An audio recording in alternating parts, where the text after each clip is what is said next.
శ్రీరామనవమి సందర్భంగా హైదరాబాద్లో శోభాయాత్రకు అన్ని ఏర్పాట్లు చేశామన్నారు సిపి సివి ఆనంద్. యాత్రపై నిర్వాహకులతో సమన్వయం చేసుకుంటున్నట్లు చెప్పారు. అంతకుముందు సీతారాంబాగ్లోని శ్రీరాముడి ఆలయాన్ని సందర్శించిన సివి ఆనంద్ యాత్ర ఏర్పాట్లను పరిశీలించారు. పోలీసులు ఉన్నతాధికారులకు పలు సూచనలు చేశారు సిపి. ఈ రోజు ఇక్కడ సీతారాంబాగ్ టెంపుల్ ప్రాంతం నుండి పెద్ద ఊరేగింపు బయలుదేరుతుంది. సో దాని గురించి మేము గత 3-4 రోజులుగా అన్ని ఏర్పాట్లు కూడా పూర్తి చేసుకున్నాము.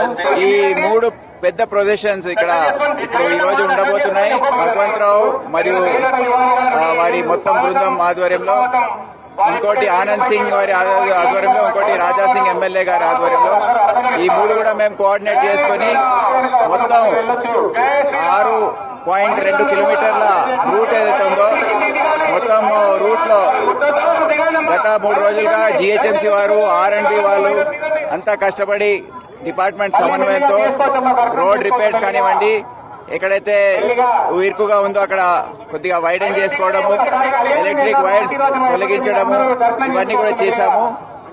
ఈ ప్రాంతం మొత్తం కూడా కొద్దిగా ఇరుకు రోడ్లు ఉన్నాయి.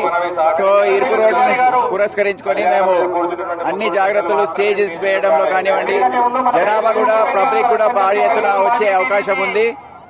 సిద్దింబర్ బజార్ మాస్ దగ్గర ఏదైతే బందోబస్తు ప్రత్యేకంగా ఈసారి మేము పెద్ద ఎత్తున చేస్తున్నాము. గత 2-3 సంవత్సరాలుగా అక్కడ జనాభా బాగా పెరుగుతుంది, అక్కడ క్రౌడ్స్ రావడం బాగా పెరుగుతుంది కనుక అక్కడ ప్రత్యేకమైన బందోబస్తు చేస్తాము. అక్కడ నుండి కూడా ముందు వెళ్లి హనుమాన్ వ్యాయామశాల వరకు ఊరేగింపు వెళ్తుంది. దానికి దాదాపు మొత్తం సిటీ పోలీసు 15,000 మంది, అదే కాకుండా అన్ని ప్రాంతాల్లో దాదాపు 250 ప్రొసెషన్స్ ఉన్నాయి. అవన్నీ కూడా జాగ్రత్తగా అన్ని వాచ్ చేసుకుంటూ, ఏవైతే ఊరేగింపులు వచ్చి మెయిన్ ఊరేగింపులో కలుస్తారో వారిని కూడా మానిటర్ చేసుకుంటూ అందరు ఆఫీసర్స్ ఈ రోజు డ్యూటీలో ఉన్నారు. శ్రీరామనవమి సందర్భంగా అందరు కూడా సంతోషంగా, హ్యాపీగా ఎంజాయ్ చేసుకోవాలని నేను కోరుతున్నాను. కానీ ఏది కూడా ఇతరుల్ని కించపరిచే విధంగా ఏది కూడా